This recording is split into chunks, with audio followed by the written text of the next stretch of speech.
welcome to this Glow Heartfulness Webinars today. We have with us Dr. Elizabeth Denley from the Heartfulness Institute, who's going to go through with us 3 self-care practices as we usher in the new year 2022. This past year and a half has been very difficult for all of us, most importantly for our physical and mental health. And it's also been very difficult on our relationships and emotional well-being too. Incorporating a good self-care routine helps us to have meaningful connection with ourselves, with our heart, with our soul, with our inner well-being. And this in turn helps us have meaningful connection and relationship with others as well. So welcome Dr. Elizabeth Denley. Thank you for being with us here and thank you for going through these 3 self-care practices for us. Thank you, Purnima. It's lovely to be here with you. For those of you who are regular to the GLOW webinars, Elizabeth Denley doesn't need any introduction. But, for those of you who are joining us newly today, let me tell you a little bit about Dr. Elizabeth. She holds a doctorate of philosophy in biological sciences from the University of Sydney, Australia. Elizabeth has been involved in values and ethics education and training since 1996 for both children and adults, with an emphasis on communication and teamwork. Elizabeth has also worked as a managing director for operations in Australia for 2 global IT companies, and she's been their main development contact, and she subsequently owned her own consulting business. Elizabeth is a certified heartfulness trainer, and she's the editor-in-chief of the Heartfulness Magazine. She's a writer and editor for the Heartfulness Education Trust. In the last year, she's delivered online programs and courses to Amazon USA, Visa USA, MIT World Peace University, and Amity Business School, among others. Thank you for joining us today, Dr. Elizabeth, out of your busy schedule. It's an honor to have you here with us, as I mentioned. So as we begin today's webinar, my first question to you is, what is self-care and why do we need it? Well, it's basically taking care of ourselves. And our society doesn't always promote that. Social media, the way we're educated focuses on certain aspects of that. Depending on what part of the world you grow up in, you may have an education system with a very good physical care component, or you may not. You may have an education system with very strong academics, but no emotional intelligence support, or it could be the other way around. We all need to look after ourselves holistically. And what does that mean? To take care of ourselves means to look after the physical, the mental, the emotional, the social, and the spiritual, if we're going to do a good job. Because we're not just one body, we're 3 bodies. We have our physical body, we have our mental body that we call the subtle body, or our energy field, you can call it. And then we have what's called the causal body in the yogic tradition, which is also known as the soul or the spirit. And so unless we're looking after all 3, then we're not doing a good job of self-care. So that's really what we're trying to do here, is to find ways to nourish ourselves and take care of ourselves. And especially in this day and age, as you mentioned, Purnima, with the pandemic, what's happened with mental and emotional well-being has really gone backwards. People are struggling a lot, and people are tired, and they don't know what's coming. They don't know how long it's going to last. So there's a lot of uncertainty, and to build hope, I recently listened to a wonderful podcast with Krista Tippett and Brian Stevenson, where he said, hope is our superpower. And, when you think about that and you think what life is like right now, when you don't have hope, it's a tough time. And for hope to be there, we need self-care. Thank you so much, Dr. Elizabeth. So can you tell me a little bit about the pillars of well-being, and is it similar to self-care? Yeah, well, as I mentioned, there's first of all physical well-being. And we all know we need, the main framework for this is probably 3-fold. So healthy eating, good exercise. And by healthy eating, I don't just mean what foods we eat, but things like when we eat them, how much do we eat? There's a lot of research now, including Nobel Prize winning research on autophagy that shows that, you know, if you're overeating, if you're not fasting or giving your system a break every now and then, it's much easier to develop chronic diseases. And if you look at the Indian tradition, it was normal to fast 1 or 2 days a week in earlier times. A lot of those traditions, same in the West, same for religious practices like Lent in Christianity, etc. A lot of those practices have been lost because traditions have been lost and rituals have been lost. And so now science is having to fill that gap and show us what we need to do. But the modern research on fasting and intermittent eating, etc., shows us that we need to be careful about when we eat as much as what we eat and how we eat. And then there's the whole spiritual dimension to that, is how we take food into our system.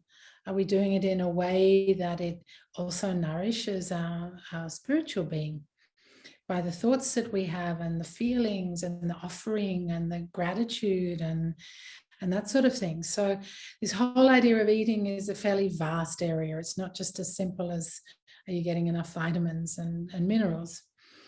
And then there's, of course, exercise. And, you know, we have many traditions of exercise. Yoga is there. There's also a lot of cardio sports and things.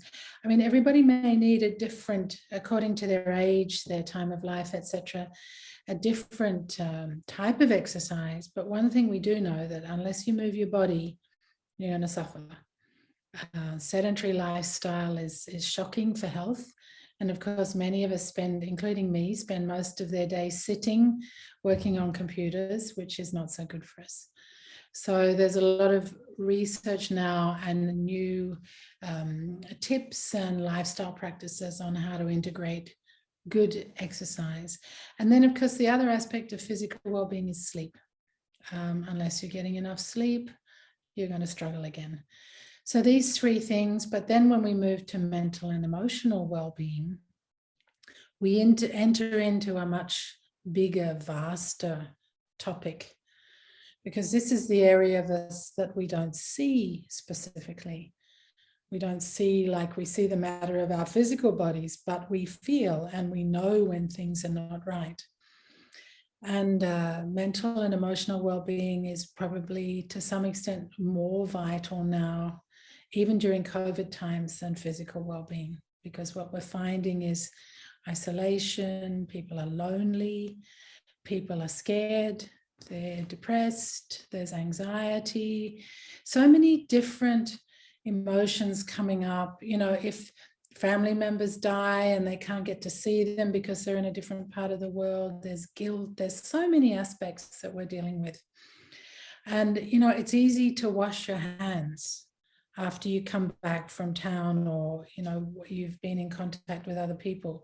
But do you wash your emotions after you've been with other people, or you've been in a situation where you've created turmoil or turbulence in your system?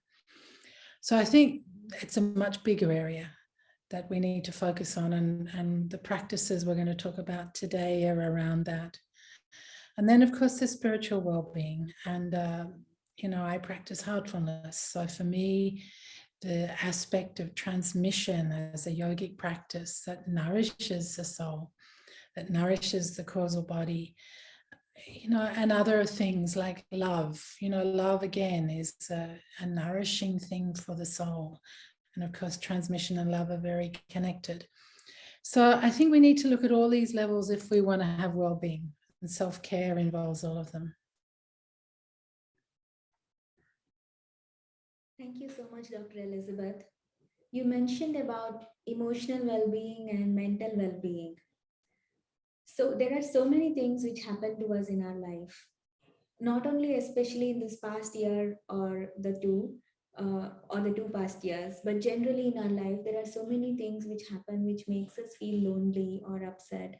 And it's very natural also per se, right? So can you recommend a self-care practice to actually handle these feelings when we face these feelings?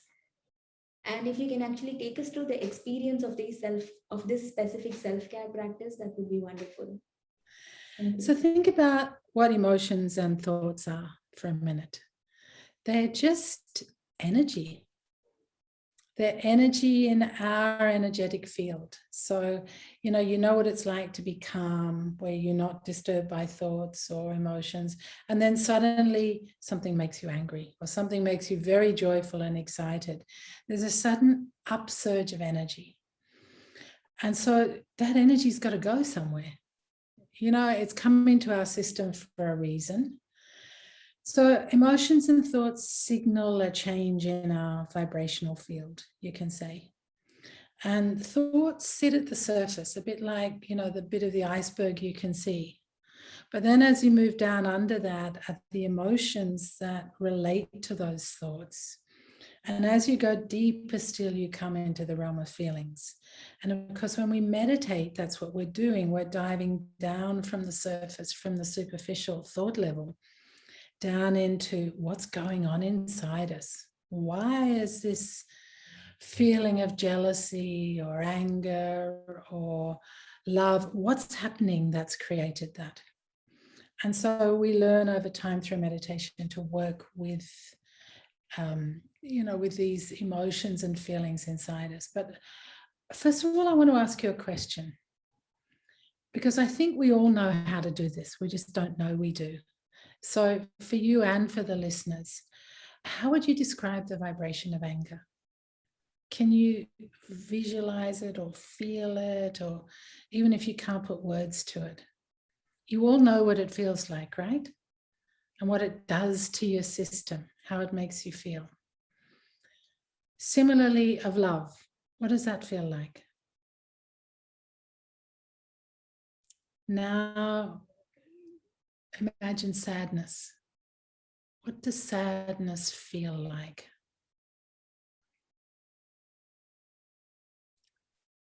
And last one, courage. How does it feel when you have courage and you're confident and you know that you can do something? Do you know what those different emotions feel like? We all do, yes? We may have different experiences. Yours might be different from mine, but we all know it. So as we dive deeper into ourselves, we learn to work with the full spectrum of these emotions, but adaptively, not in a negative way, in a way that helps us. So that's what we're going to do today. The first thing to understand is that emotions may be triggered in the present, but their source is often in the past, in our subconscious patterns and reactions to things that we've learned, we've had through experience. When we watch our parents as small children, we learn how they react to different things. We copy. Some of them are instinctual also, because, for example, in animal populations, you have competition for resources like food, like mates, like shelter.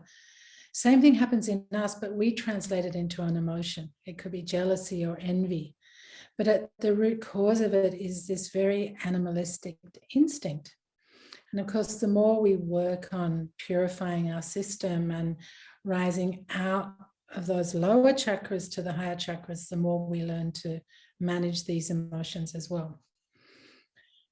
We don't want to repress them, because when you repress emotions, they only get stronger. It's like putting things in a pressure cooker and eventually they explode. So we don't want to repress them, but we need some techniques so that we can actually get to a point of asking, what are you trying to tell me? What is the underlying cause of this? How can this be a catalyst for change? But to get there, we need to first get into that headspace where we can ask those questions. And when we're in the midst of the emotion, like you said, if you're upset, for example, when you're upset, you can't ask those questions with a clear mind. So what do you do? So if it's okay with you, I'd like to walk you through just maybe 10-15 minutes of practice on what to do when you're upset. Yeah, is that okay? Yeah, thank you so much. That would be wonderful. Okay, so we're going to do 3 steps here. The first one is to calm the whole system down, because when you're upset, even your body's in turmoil, everything's in turmoil. You might have tears in your eyes, you might be red in the face, your heartbeat might be up, but you don't feel calm. You feel disturbed. So a very simple practice is a breathing practice that you can do no matter where you are. And if you're embarrassed to do it out in the open, go find a nice space to hide to do it. But it's very, very simple. It's a yogic pranayama practice called left nostril breathing. And it's very simple. What you do is you put your right thumb over your right nostril, and then you're going to breathe through your left nostril only, in and out, with your mouth closed, all the way down into your abdomen. So you want to breathe so that the whole of your torso expands, not just up here in your chest, right? So we're going to do it 10 times. Okay, let's start.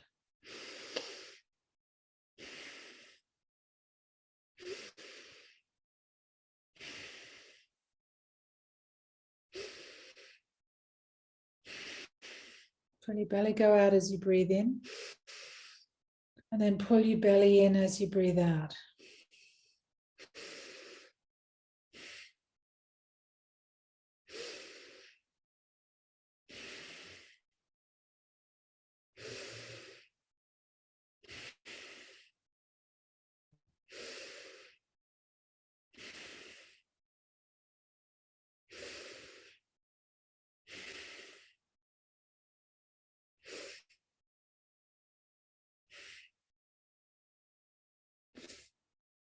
Okay.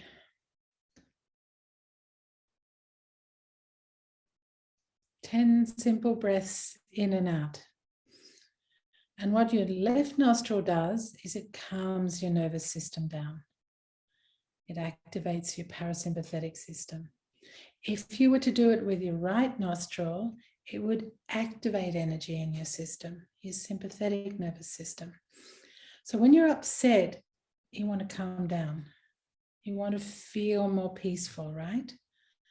So you do left nostril breathing. This gets your body into a state where you can start to do something else. You're not too distracted by being upset. But the next thing to do is to remove that emotional charge. And for that, we have a number of heartfulness practices. One of the core practices for people who want to start and learn heartfulness is the heartfulness cleaning. But what we're going to do today is a shorter type of cleaning that's called the Ocean of Peace cleaning. And this one is especially good for strong emotions. It's amazing at helping you to just let go and feel more peaceful and remove that charge from your system. So if you're ready, we'll just sit, eyes closed. And now imagine that you are in a gentle ocean of peace. The waves are soothing and blissful. Feel gentle waves just passing through you. And have a thought, just a very firm but gentle intention that as the waves are washing through you, they're removing all the coverings, all the heaviness, all of that emotional charge that's disturbing your system.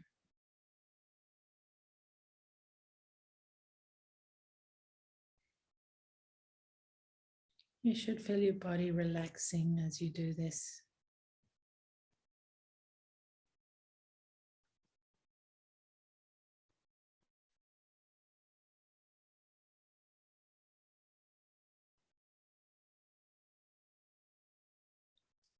And when you do this at home, you can do it for up to 30 minutes, no more than 30 minutes. Very peaceful, very beautiful experience, being immersed in the ocean of peace.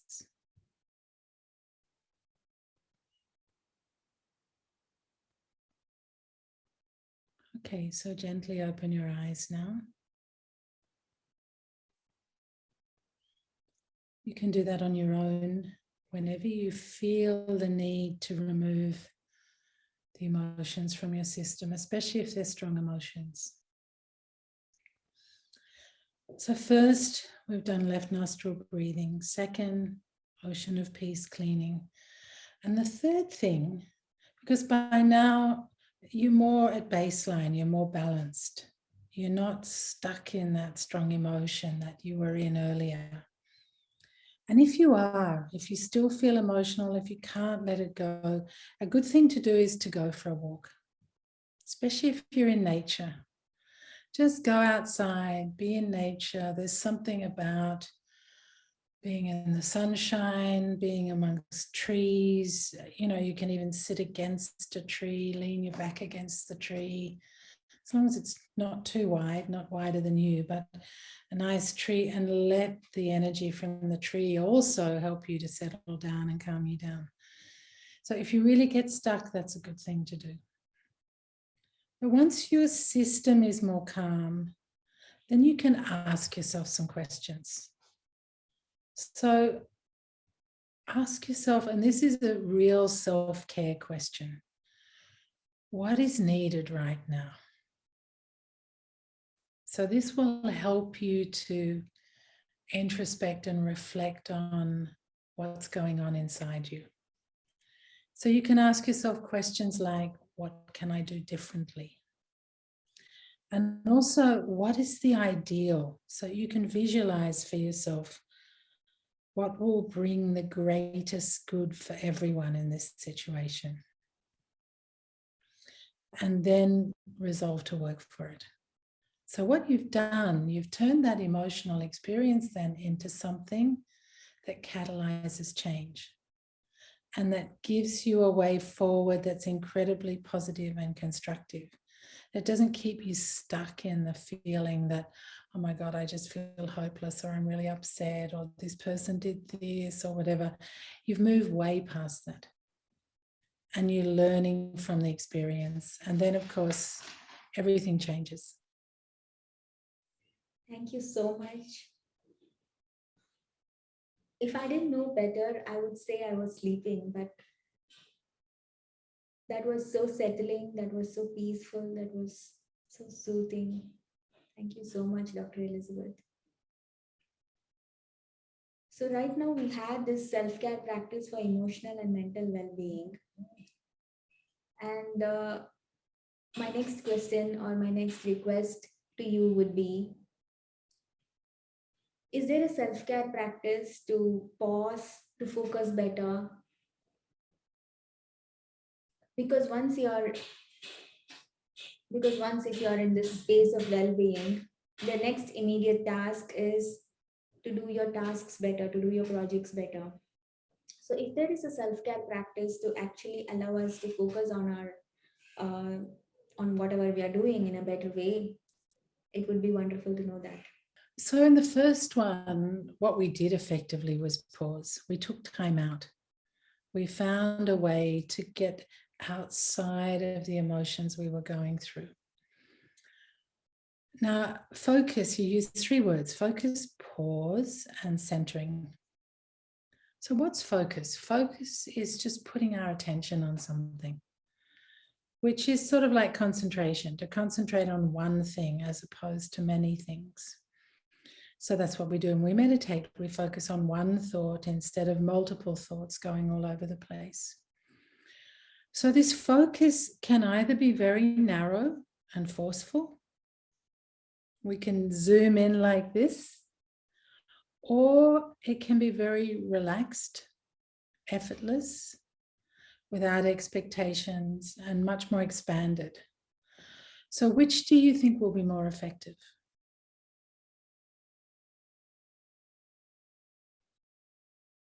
It'll depend on circumstances, right? So when you really need to, you mentioned solving a problem or a challenge. Sometimes you really need to narrow in on that.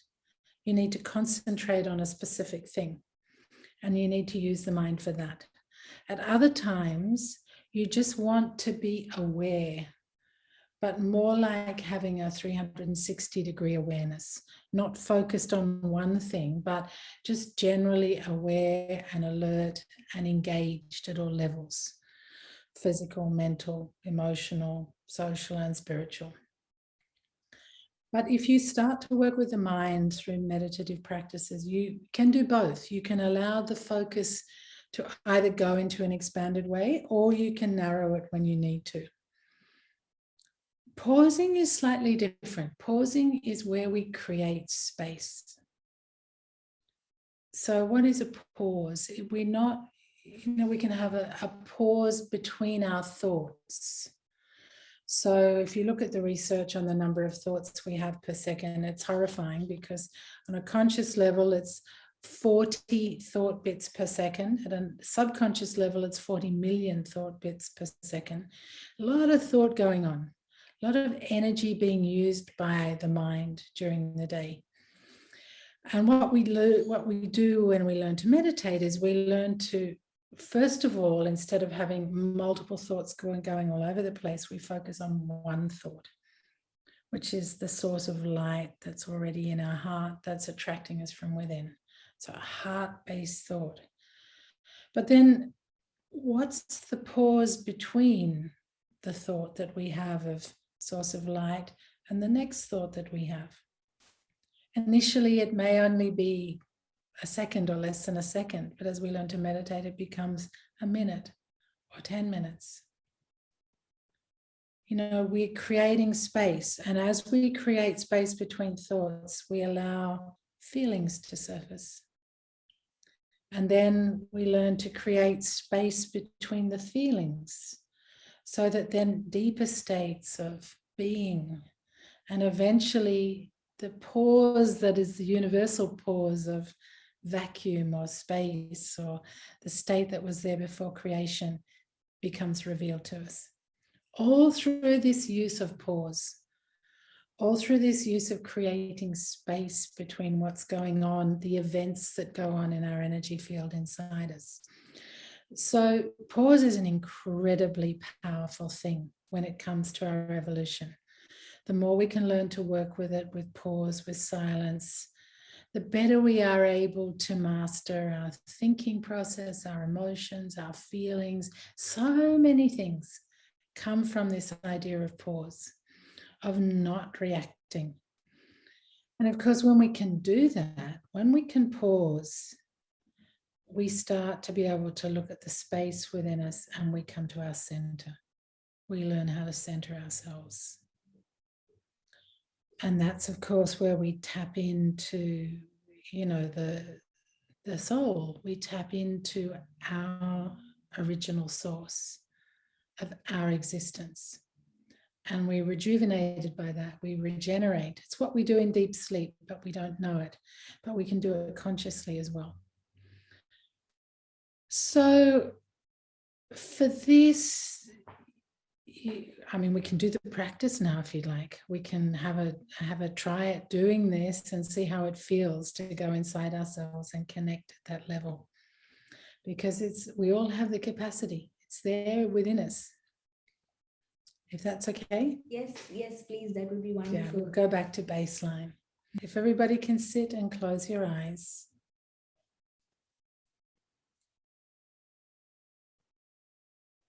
And as we do in meditation, just have the thought that the source of light in your heart is attracting you from within, helping you to go deeper.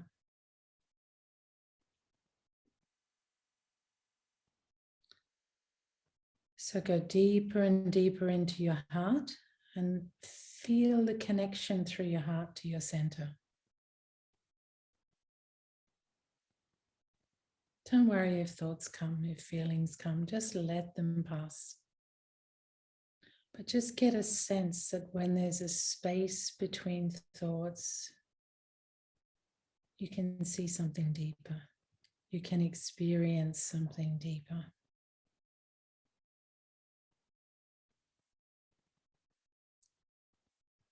You go into the realm of feelings, and then you go deeper down beyond the realm of feelings until you touch your center.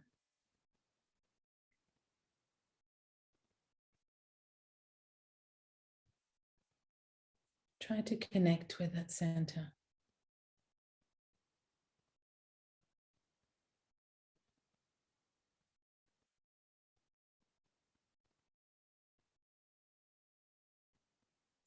And even if you do this only for a minute every now and then during the day, you will rejuvenate yourself. It's like recalibrating, rebalancing yourself.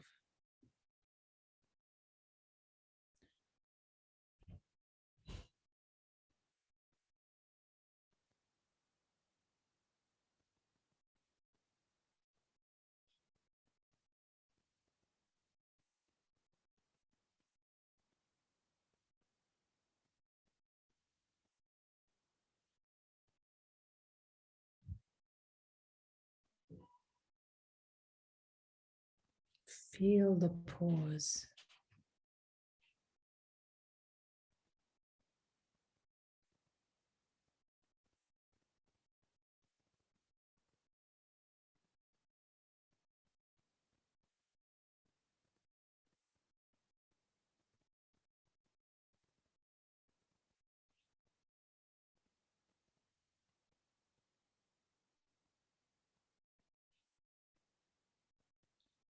And when you're ready, gently open your eyes.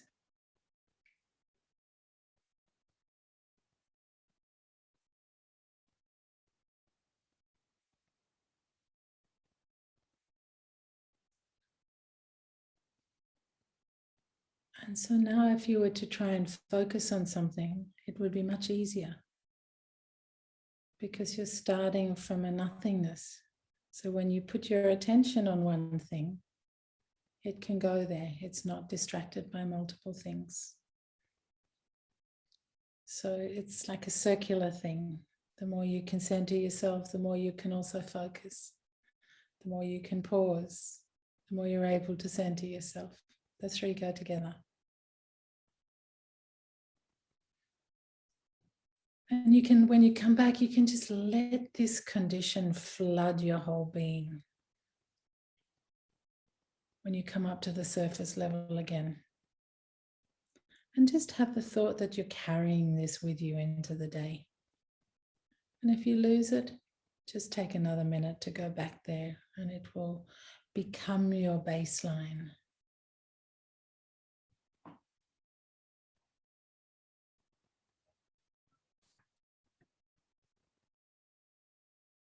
Thank you so much, Dr. Elizabeth. It was such a wonderful activity in the art of pausing, in the art of focusing. My next question to you would be about the heart chakra. What is the heart chakra? And how do you activate the heart chakra? And how does activating the heart chakra contribute in our well-being? Okay, boy, you've picked a very vast topic, my dear. But anyway, we'll just do a short summary. So some of you may have heard of the chakras of the human system. And what are they? You know, we spoke about this, the energy in the field of energy of human beings. So chakras are just where, if you like, there are knots of energy in this field. And they're very much related also to the nerve plexuses of the physical body. And but they exist, the chakras, in what we call the energetic body.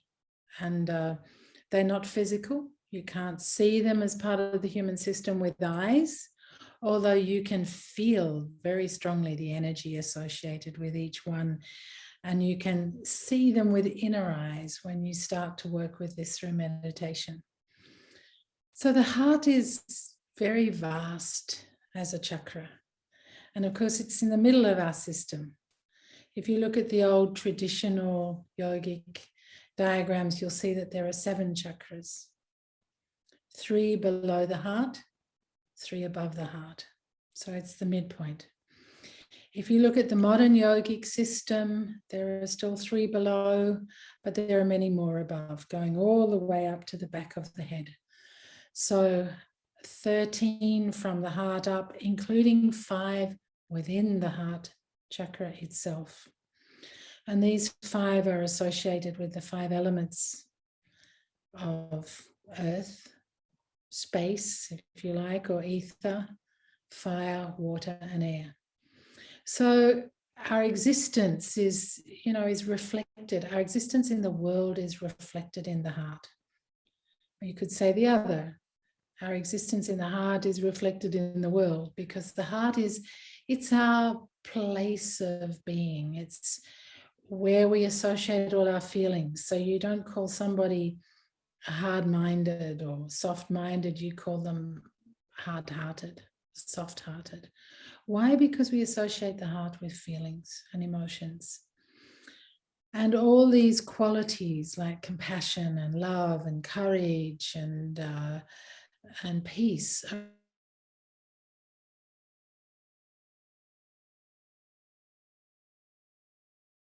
very important. And if you look at the modern research, you'll find that. So all the qualities that we associated with being human, things like love, compassion, kindness, empathy, all the qualities that are to do with resonance and vibrational compatibility, the way we feel each other, the way when we walk into a room, we feel if somebody's been angry or upset or is joyful. We know.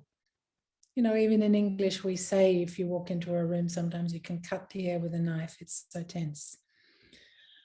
We intuitively know all this. We feel it. So all this is around the heart. And it's interesting because the heart is where the physical, mental, emotional, and spiritual aspects of our being are joined. The mind with the body, with the soul, through the heart. It's our midpoint in many, many senses.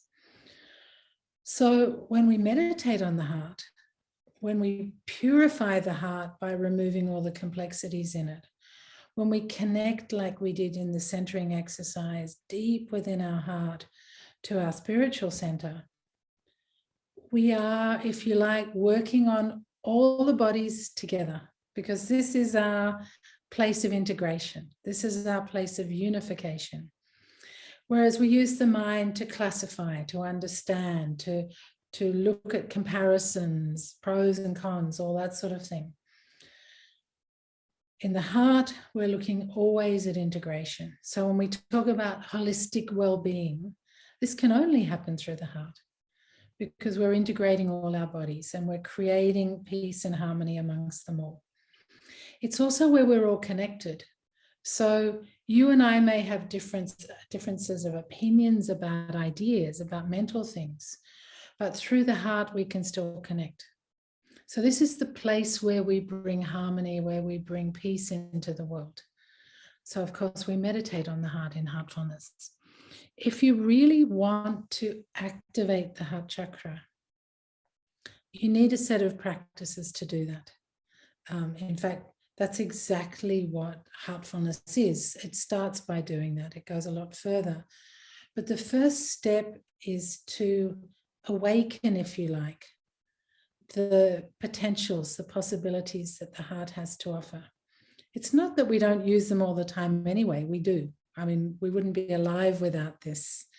It's an important chakra in our human system. But we start to nourish it and nurture it through practice. So what I'd like to do with you today, to work with it, to learn how to activate it, is to do a short meditation, just of around 10 minutes. I can guide you through how to prepare for meditation, and then we can meditate together for 10 minutes on the heart, so that you get a sense of what it feels like to put your attention there, to awaken that, and to learn to listen to your heart. Is that okay? So again, that would be perfect. Thank you so much. Okay, so again, sit comfortably. Close your eyes. Relax your body. Drop your shoulders. Feel all the tension going out of your body.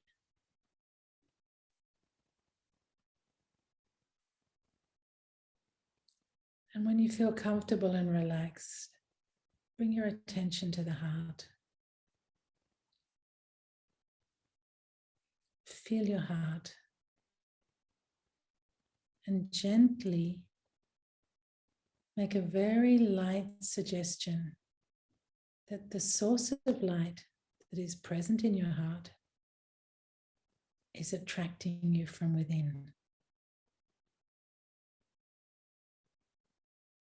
Let any other thoughts that come just come and go, like clouds passing in the sky. Try not to pay them any attention and just gently stay with the feeling that's there in your heart. And after some time, I'll say that's all. So let's meditate together.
That's all.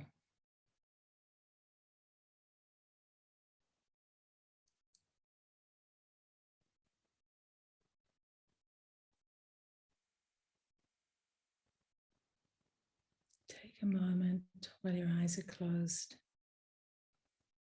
just to look inside and ask yourself, how do I feel?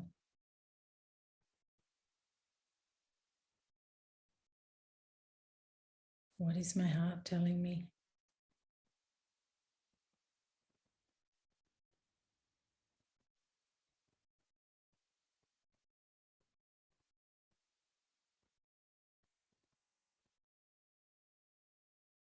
When you feel ready, gently open your eyes.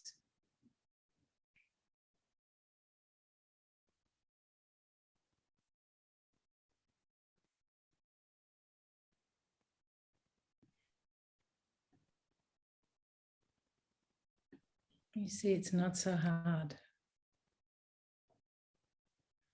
And this is where our emotional intelligence, our ethical intelligence comes from, by exploring what's happening there.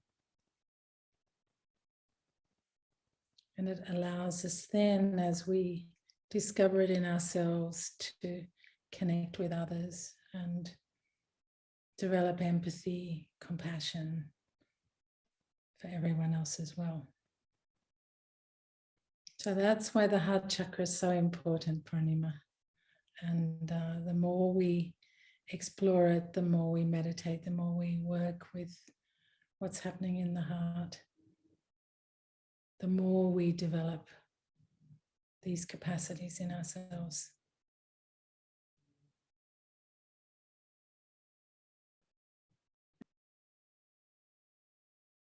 Thank you so much, Dr. Elizabeth.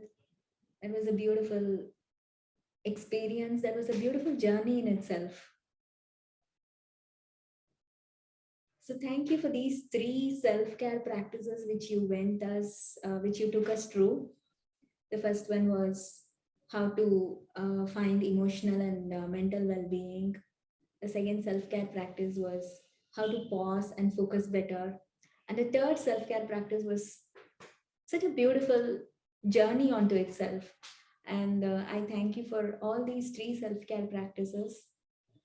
Those of you who would like to continue this beautiful journey in the Heartfulness way, please stay tuned for additional resources which will be displayed towards the end of the webinar. If you would also like to get in touch with Dr. Elizabeth Denley or with one of us to learn more about self-care tips, please write to us at glow@heartfulness.org, glow@heartfulness.org, and we shall contact you. And we have additional webinars on self-care coming up in the new year. Stay tuned, subscribe to our channel at Heartfulness Glow, and yeah, we'll see you there. So Dr. Elizabeth Denley, do you have any closing thoughts? Really, I think the main thing is try this and know that through heartfulness practices, you actually bypass the mental processing. You're working directly with your vibrations. So you can work at a level where things happen. You don't get stuck in all the stuff that's going on in the mind. And as a result of that, you can see change and you can experience change in yourself in ways that you can't do through the mind, just by working with the heart. So I look forward to seeing you again soon. And thank you.